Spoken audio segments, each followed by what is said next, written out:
हमारा ये कल्याणपुर को पटना जैसा रोड होता है ना, वैसा होना चाहिए था। कल्याणपुर नहीं, सिर्फ कोटवा का भी बात है। जनता के आशीर्वाद से मैं उस मुकाम पे पहुंचता हूं, तो 1 साल के अंदर ये मेरा पहला प्राथमिकता रहेगा। कल्याण विधायक जी हैं, पूछिए कभी सारे वार्डों का मीटिंग किए होंगे, कभी सारे मुखिया लोगों का जो 34 वो आज चाह ले कि शराबें आप कल्याणपुर में बंद कर देना है, आज आपको एक शराब का बूंद दिखाई नहीं पड़ेगा। लेकिन सब मिले हुए हैं, सब पैसे बॉर्डर पे पैसे जा रहे हैं, पुलिस पैसा ले रहा है, इसीलिए शराबें आ रहा है।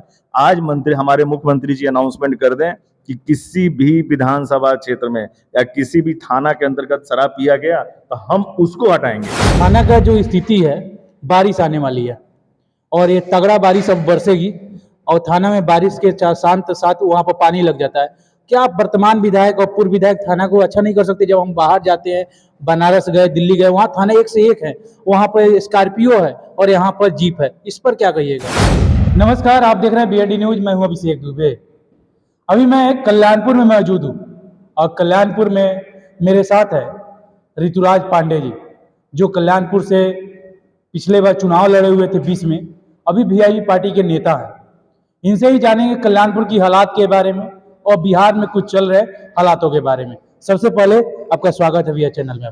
जी नमस्कार, आपके दर्शकों को, बीएनडी के सारे दर्शकों को मेरा नमस्कार। सर, कल्याणपुर में जो हालात है अभी के टाइम में, रोड पे बात करेंगे, रोड का सबसे बड़ा जर्जर स्थिति है, इस पर क्या कहिएगा?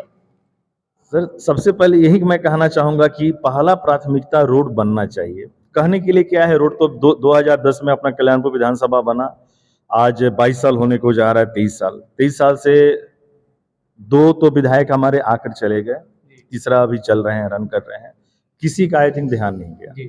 जो थोड़ा बहुत आप पिच देख रहे हैं, ये 2010 से पहले का है, जो हमारे लोग बोलते हैं कि बबलू देव जी थे, उन्होंने किया हुआ था। तो कहाँ गए बीच में जो विधायक हमारे आए, क्यों नहीं किया उन लोगों ने? करना चाहिए ना। हमारा ये कल्याणपुर को पटना जैसा रोड होता है ना, वैसा होना चाहिए था। कल्याणपुर नहीं, सिर्फ कोटवा का भी बात हम कर रहे हैं, लेकिन नहीं है, दुर्भाग्य की बात है। अब हम लोग कुछ करें, आएंगे तो कुछ करेंगे रोड के लिए। कल्याणपुर से चुनाव लड़े थे पिछले बार, क्या इस बार चुनाव लड़ते हैं, क्या रोड की सुविधाएं सही होगी अगर जीत के आते हैं तो? सिर्फ रोड की सुविधाएं सही नहीं होगी, रोड के साथ साथ पानी का निकासी भी बनेगा, स्ट्रीट लाइट भी रहेगा, ठहराव के लिए जो हमारे कल्याणपुर के आसपास प्रखंड से जो लोग आते हैं उनको रुकने के लिए एक अपना छोटा सा आवास भी रहेगा कि कोई आया उसको वॉशरूम जाना, बैठना, ये सारी व्यवस्था हम करेंगे। सिर्फ आप देखिएगा, सिर्फ रोड नहीं रहेगा, कल्याण समय लगेगा, 6 महीना लगे, 1 साल लगे। अगर आप लोगों के आशीर्वाद से, हमारे जनता के आशीर्वाद से मैं उस मुकाम पे पहुंचता हूं, तो 1 साल के अंदर ये मेरा पहला प्राथमिकता रहेगा, कल्याणपुर के रोड को सबसे अच्छा बनाना। कल्याणपुर के में विकास करना रोड के लेकर। रोड, देखिए, विकास सिर्फ रोड से नहीं होगा, विकास के लिए हमको स्वास्थ्य पे भी ध्यान देना पड़ेगा और शिक्षा पे भी ध्यान देना पड़ेगा। स्वास्थ्य की बात की आपने, स्वास्थ्य में कल्याणपुर में जो स्वास्थ्य व्यवस्था है वो लचर स्थिति में है, और उसका मकान कब गिर जाएगा इसका भी गारंटी नहीं है। वर्तमान विधायक इस पर ध्यान नहीं दे रहे हैं, पूर्व विधायक भी ध्यान नहीं दिए। क्या चुनाव जीतने के बाद 25 में क्या इस पर स्वास्थ्य पर ध्यान दिया जाएगा? हमारी बिहार सरकार तो बहुत सारा स्वास्थ्य के ऊपर बोलती है कि ऐसा है वैसा है, हम कर रहे हैं। गलती हमारे यहाँ के जनप्रतिनिधि की है, हम आवाज नहीं उठाते विधानसभा में। हम यहाँ से जीत कर चले जाते हैं और यहाँ से पटना जाते हैं, पटना जाकर चुपचाप बैठते हैं, फिर यहाँ आते हैं, अपने घर में बैठते हैं, पटना जाते हैं और थोड़ा बहुत शादी उदी अटेंड कर लिए। इसके लिए जनता किसी विधायक को नहीं चुनती है, विधायक को चुना जाता है काम के लिए, आपको मैनेज करने के लिए। आपका मैनेजमेंट पावर इतना तगड़ा होना चाहिए कि हमारा जो 65 किलोमीटर रेंज का कोई भी वार्ड खाली ना बैठे। आप सोचिए कि आज 2.5 से 3 साल होने को जा रहा है, हमारे जो विधायक जी हैं, पूछिए कभी सारे वार्डों का मीटिंग किए होंगे, कभी सारे मुखिया लोगों का जो 34 पंचायत के 34 मुखिया से कभी बैठ के मीटिंग किए हैं? हमारे जो जिला परिषद हैं, हमारे समिति हैं, कभी एक हुआ है आपस में मीटिंग कि भाई आपके यहाँ क्या प्रोग्रेस चल रहा है? नहीं चल रहा है तो बताइए, मैं पटना जाकर विधानसभा में आवाज उठाऊंगा। आपने कभी सुना है तो बता दीजिए कि ऐसा हुआ है। तो नहीं है, जब मुखिया ही मैनेज नहीं करेगा, जब घर का मुखिया ही मैनेजमेंट सही नहीं करेगा तो बिखरा होना स्वाभाविक है। ये सब कुछ पॉसिबल है कब? जब आपका सोच और दृष्टि दोनों सही रहेगा तब। कल्याणपुर की बात करेंगे, शराबबंदी सबसे बड़ा चीज है। नीतीश कुमार जी ने शिक्षक को लगा दिया, अपने खुद हेलीकॉप्टर से शराब चेक करने लगे, लेकिन अभी भी कल्याणपुर में जब शाम होती है तो लोग शराब पीकर दिखाई देते हैं, और बारातों में तो ज़्यादातर हम भी अटेंड करते हैं उसमें इस पर आपका क्या कहना है इसके बारे में? ये तो बहुत दुख की बात है। हमारे सरकार की, बिहार सरकार की सबसे फेलियर ये जो उनका कानून बना, सबसे फेलियर कानून बना है। सभी जगह शराब है और आप तो बेच ही रहे हो। मैं रिक्वेस्ट करूंगा पीने वालों से भी, ये इसको फैशन जो बना रहे हैं हमारे युवा लोग या हमारे समाज के लोग, इसको इस फैशन से दूर रहें। आपके चैनल के माध्यम से मैं सबसे निवेदन करना चाहूंगा कि आपके लिए अच्छा नहीं है, आपके परिवार के लिए अच्छा नहीं है। आपको तो अभी अच्छा लग रहा है, लेकिन आप क्या कर रहे हैं, अपने आने वाले पीढ़ी को क्या दे रहे हैं, ये आपको बाद में पता चलेगा। बेचने वाला तो जहर भी बेचेगा, क्या आप जहर थोड़े ले लीजिएगा। हाँ, लेकिन सरकार का तंत्र का गलती है कि भाई इन्होंने, प्रशासन टोटली फेलियर है। वो आज चाह ले कि शराबें आप कल्याणपुर में बंद कर देना है, आज आपको एक शराब का बूंद दिखाई नहीं पड़ेगा। लेकिन सब मिले हुए हैं, सबको पैसा चाहिए, सबको कहीं ना कहीं से पैसा मिल रहा है। हमारा बॉर्डर चारों तरफ से, नेपाल हो गया, बंगाल हो गया, झारखंड हो गया, यूपी हो गया, चारों तरफ शराब का खुला हुआ है। सभी जगह शराब फ्री का मिल रहा है, मतलब वहां मिल रहा है, वहां से सब आ रहा है। सब पैसे बॉर्डर पे पैसे जा रहे हैं, पुलिस पैसा ले रहा है, इसीलिए शराब आ रहा है। आज मंत्री, हमारे मुख्यमंत्री जी अनाउंसमेंट कर दें कि किसी भी विधानसभा क्षेत्र में या किसी भी थाना के अंतर्गत शराब पिया गया तो हम उसको हटाएंगे।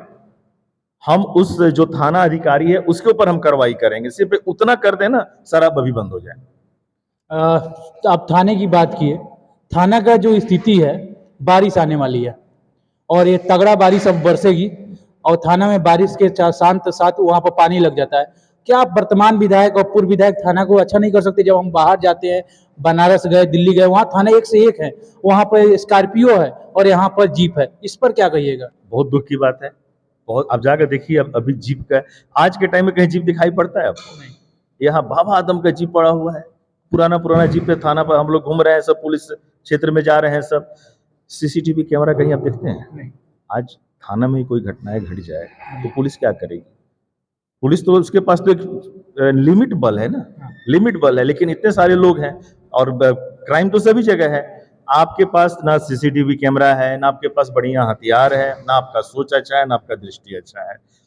इसके लिए हमारे जनप्रतिनिधि को, हमारे विधायक जी को सबसे पहले आवाज उठाना चाहिए। पटना में जाकर विधानसभा में बोलना चाहिए कि हमारे कल्याणपुर थाना को दुरुस्त किया जाए, अच्छा किया जाए, यहाँ पर अच्छा व्यवस्था दिया जाए।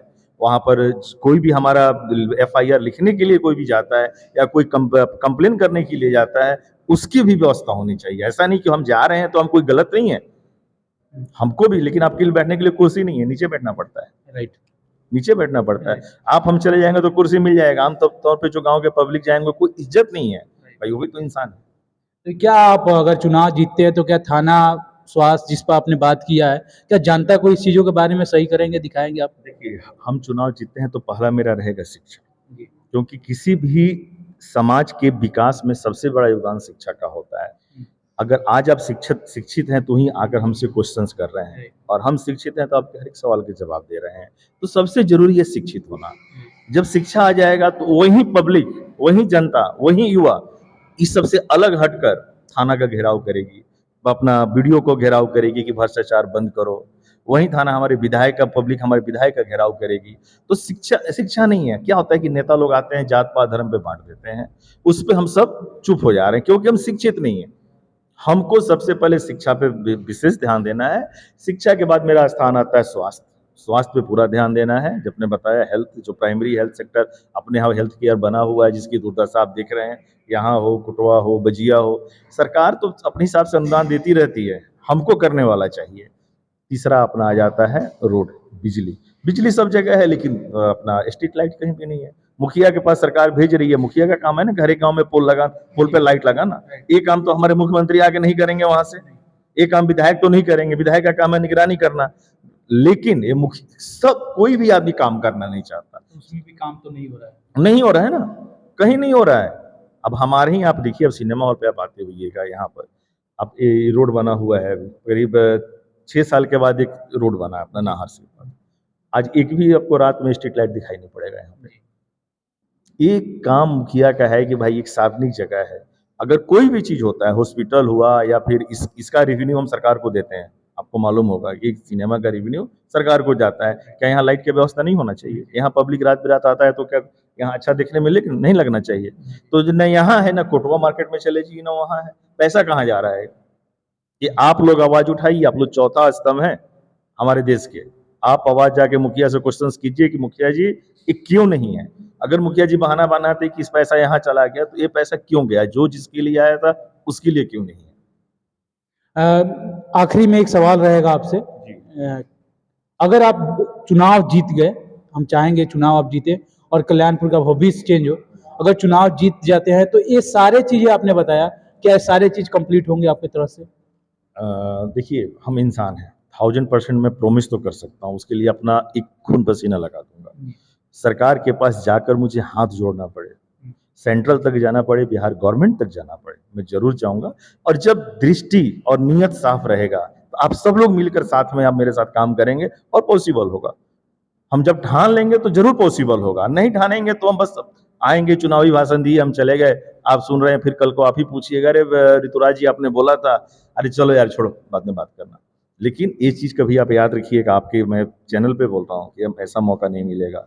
जब भी आप मिलिएगा तो काम कुछ ना कुछ दिखाई पड़ता रहेगा, चलता रहेगा और करेंगे, और आप लोगों के सहयोग से करेंगे, जनता के आशीर्वाद से करेंगे और जनता के लिए करेंगे। एक बात कहेंगे, अगर आप चुनाव जीतते हैं, काम नहीं होता है, हम ही लोग विरोध करेंगे आपका। बिल्कुल, हम अभी भी करना चाहिए। आपको मैं बताऊं कि मैं भी क्षेत्र में घूम रहा हूं, कहीं कहीं जाता हूं तो कुछ लोग बोलते हैं कि अरे हमने ये मुखिया को जिताकर गलती कर दिया, हमने विधायक को जिता के गलती कर दिया। नहीं, क्यों गलती कर दिया? अभी तत्कालीन आपके वही विधायक हैं, उनको उनसे आपको नहीं गुस्सा करना है, आपका हक है वहां पे जाना, आपका हक है जाकर उनसे मांगना। अगले चुनाव में आपको जो करना है कीजिए। मुखिया जी को आपने जिताया है, आप जाइए वहां पे और जाकर अपने बातों को रखिए। कैसे नहीं करेंगे वो? आप अगर किसी अपना पंचायत का मुखिया है, तो जो वोट दिया सो, जो नहीं दिया सो, सबके मुखिया हैं। ये तो नहीं कहलाएगा कि भाई उसने वोट दिया नहीं दिया तो उसके मुखिया दूसरे हो गए।